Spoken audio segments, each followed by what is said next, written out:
Alright, how's it going, everybody? Welcome to another episode of the Arctic Pauper Show. I am your host, Arctic Ghost, and today we're bringing you, I am bringing you Elves. Elves is a awesome deck if you're just getting into the format. It plays pretty much just the same way with a few different cards as it does in every other format that it's ever been in. And it takes a lot of math to do, so it's a real challenging deck as well. If you love Elves, I would suggest you try it out. It's a lot of fun. It might not be in the best way of the format right now if a lot of Moments Peace decks are up, but it's still a pretty good deck. So, uh, let's just get right into it. I'm not going to berate you, with anything else. We'll just get right in. First of all, is only 13 Force. It's about it. You don't really need more than 13 lands. Since you're playing Elves, you're going to have a lot of mana dorks. Next up are the spells. You have one Viridian Longbow, which, funny enough, is actually in abundant growth right now. This card's great because it allows you in the mirror, against Delver, against anything with a lot of 1 toughness creatures, tokens, for example. You're going to have so much mana from your Priest of Titania, your Elvish, your Llanowar Elf cards, and your Birchland Rangers, and all the tokens you're generating, that you're going to be able to shift this thing around so much, and with Kieran Ranger, untap the same creature that you can just keep pecking away at so many times. You can even peck someone to death in one turn with it if you really wanted to. Then you have Abundant Growth. This is your way of getting the color blue for your Distant Melody. A lot of people in this slot play Sylvan Ranger and a Island. I personally would rather just have all four so that I never have the possibility of getting screwed.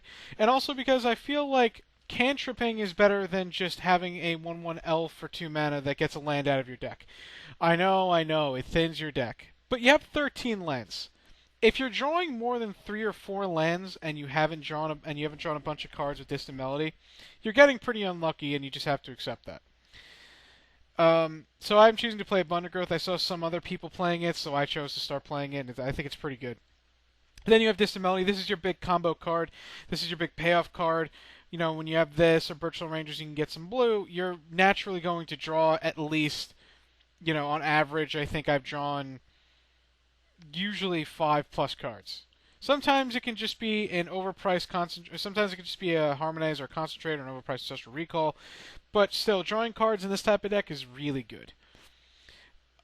Moving on now to the creatures. First up, you have 3 Fyndhorn Elves, 2 Elvish Mystic, and Llanowar Elves. You don't really want more than 8 mana elves because they're going to be dead draws later in the game, and I chose to be like everybody else and follow the herd and spread the love and play 3 to the nostalgic ones and 2 to the new one. It's basically what it is. Then you have Birchland Ranger, which is your way of getting blue, but also combos with Nettle Sentinel, because you can play a 1-drop. This untaps, tap an untapped elf you control, and just keep rinse and repeating.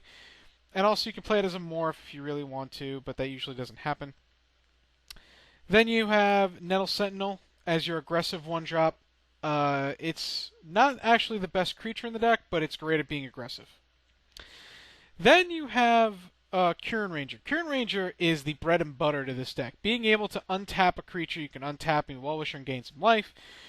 But mainly you want to do it to untap Priest of Titania to gain millions of mana, or untap Timberwatch Elf, which is your best win condition. Because target creature gets +X/+S until end of turn where X is the number of elves. Wow, I can't read. Number of elves on the battlefield. Now, not only does that count you, but it counts everyone. So against Stompy, if they have Solana, Ledgewalker, Nettle Sentinel, counts them too. In the mirror, I'll forget about it. just forget it. You're gonna grow a creature to be millions, the millions. So Kieran Ranger, technically, in my opinion, is the best 1-drop. And then you also have Essence Warden, which is just your way of gaining life, and I think it happens to be better than the other 2 Well-Wishers because you don't actually need to activate it. So I think it's really good against the mirror, against token strategies, against Stompy, White Weenie. I think it's just kind of better than Well-Wisher. Against other matchups as well, it's not, obviously as good, but again, I like it also because it's a 1-drop. Hold on a second. You could play 4 Well-Wisher, but I tried 4 Well-Wisher, wasn't very happy. On to the true drops. You have Well-Wisher to gain a bunch of life to sustain, yourself. You have Priest of Titania, of course, which I already spoke about, which is your big elf creature. And you have Elvish Vanguard, which is your big way of getting aggressive. I used to think that this deck actually didn't need it, but the way the format is now with how good removal has become, I would suggest having 2 to 4 of these in your deck. Probably 3, but I want to try 4. And then your big creature is Lizlan the Huntmaster, which just generates a ton of tokens, which allows you to just go bonkers with Timberwatch Elf, Priest of Titania, gain you bunches of life with Well-Wisher, gain you a bunch of mana with Birchland Rangers, everything. So that's the core of this deck. It's pretty stock. If you notice, there are no Elvish Visionaries. So from where people play usually 3 main deck Well-Wisher and 3 main deck Elvish Vanguard, I just decided to, sorry, not 3 main deck Well-Wisher, 3 main deck Priest of Titania. I just decided to go with 4 Elvish Vanguard and 4 Priest. I don't like Elvish Visionary. I think it's cute that it cantrips and replaces itself, but I'd rather just maximize the 2 creatures that I want to draw usually the most early in the game. And that's why I'm not playing Elvish Visionary. As far as the sideboard goes, sideboard is kind of a work in progress, but this is the sideboard I've come to for now. 3 Relic Progenitus against Graveyard decks in the Drake deck. 2 Lumen Third Field and Magnify against Electrickery and Nausea and all that stuff. 3 Gleeful Sabotage because it is an insane naturalize effect because you get to use it. You get to naturalize 2 things. Tangle as your fog effect. Another Well-Wisher in case you need to gain some life in a green creature matchup or anything like that. White meanie, some. And then Aerial Volley. If you notice, I don't have any Scattershot Archers, and that is because I don't believe that I need them against Delver. I think Elves is supposed to have a good enough matchup against Delver, and I want to try, if I run into Delver, to beat it without it. If I lose, I lose. But also because Aerial Volley kills Peregrine Drake, so that's another reason that it's there. So that is the deck. It's pretty stock, just with a couple of different things.